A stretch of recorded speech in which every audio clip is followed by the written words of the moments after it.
یاد رکھنا. جو بندہ یہ کہنا سارے مولوی خراب ہے، سارے مولوی 2 نمبر ہیں، سارے مولوی گمراہ ہیں، بندہ اسلام سے بھی خارج ہو جاتا ہے، اس کی بیوی سے نکاح بھی ٹوٹ جاتا ہے.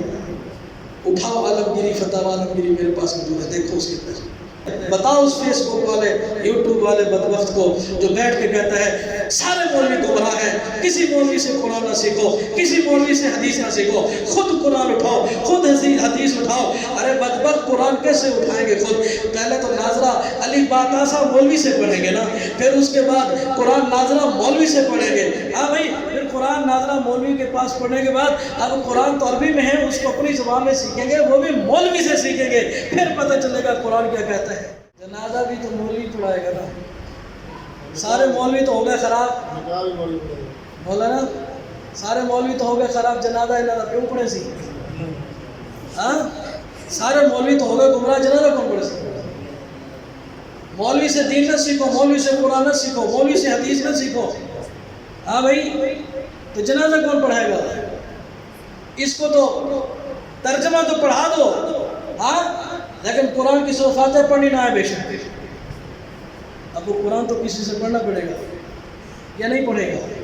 پہلے قرآن پڑھے گا تو ترجمہ بھی آئے گا. ہم یہ نہیں کہتے ترجمہ نہ پڑھو، پڑھو.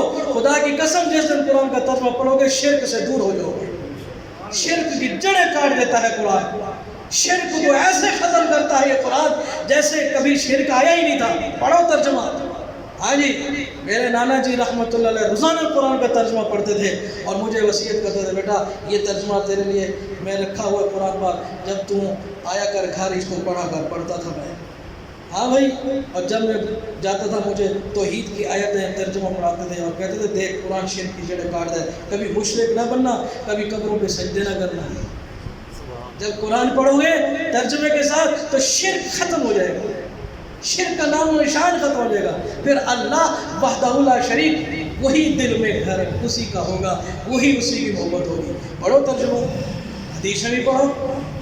جس حدیث کا مطلب سمجھیے گا پھر کہاں جاؤ گے؟ ترجمے سے پڑھو حدیث. بخاری کی پڑھو، مسلم کی پڑھو، ابن ماجہ پڑھو، ترمذی پڑھو، ابو داؤد پڑھو، طحاوی شریف پڑھو. لیکن طحاوی کا مشورہ کون نہیں دے گا؟ حدیث کی کتاب ہے، حدیث کی کتاب ہے. یعنی وہ سامنے رکھی ہوئی ہے، وہ دیکھو پیلے رنگ میں طحاوی شریف، شرح معانی الاثار اس کا نام ہے، حدیث کی کتاب ہے. لیکن جو فیس بک پہ بیٹھے ہیں نا، یوٹیوب بیٹھے، وہ کبھی آپ کو یہ نہیں کہے گا طحاوی پڑھے، حالانکہ حدیث کی کتاب. وہ کہے گا بخاری پڑھ، طحاوی نہ پڑھ. کیوں؟ اس لیے کہ بخاری مشکل ترین کتاب ہے. امام بخاری حدیث تو بیان کرتے ہیں، حدیث کی تشریح بھی کرتے ہیں. امام طحاوی حدیث بیان کرنے کے بعد سمجھا بھی جاتا ہے، ساتھ ساتھ سمجھاتا بھی جاتا ہے، ساتھ ساتھ اصلاح بھی کرتا جاتا ہے. وہ نہیں کہے گا کہ اس کا بھی ترجمہ پڑھ. کیوں کہ طحاوی ساتھ ساتھ اصلاح بھی کرتا جاتا ہے. امام بخاری حدیث بیان کرتا ہے، باب باندھتا ہے، آگے چلتا ہے، پھر حدیث باب باندھتا ہے، حدیث بیان کرتا ہے، پھر آگے، پھر باب باندھتا ہے، حدیث بیان کرتا ہے، آگے. امام بخاری نہ تشریح کرتا ہے، نہ شرح کرتا ہے، نہ کچھ. کہیں بھی صحابہ کے تابعین کے اقوال بیان کر دیتا ہے. ہاں، تابعین کے اقوال کا مطلب تابعین کی باتیں. اگر ہم کہیں تو وہ بابوں کی باتیں ہیں، امام بخاری لکھے تو پھر وہ کون ہے؟ وہ بھی تو باب ہی ہے نا، وہ بھی تو ہمارے ہیں. یہ بابوں سے جان نہیں چھوٹ سکتے. لیکن یہ لفظ کہنا بہت بڑا جرم ہے. حدیث کے محدث کو بابے کہتے ہیں، پیغمبر کے صحابہ سے علم دین سیکھنے والے تابعین کو یہ بابے کہتے ہیں. بایزید بستامی جیسے اللہ کے کامل ولی کو یہ بابے کہتے ہیں. خواجہ معین الدین چشتی اجمیری کو یہ بابے کہتے ہیں. خواجہ فرید الدین گنج شکر کو یہ بابے کہتے ہیں. اگر ان کی دربار پہ شرک ہو رہا ہے تو انہوں نے تو نہیں کہا کہ آگے ہمیں سجدہ کرو، وہ تو چلے گئے دنیا سے.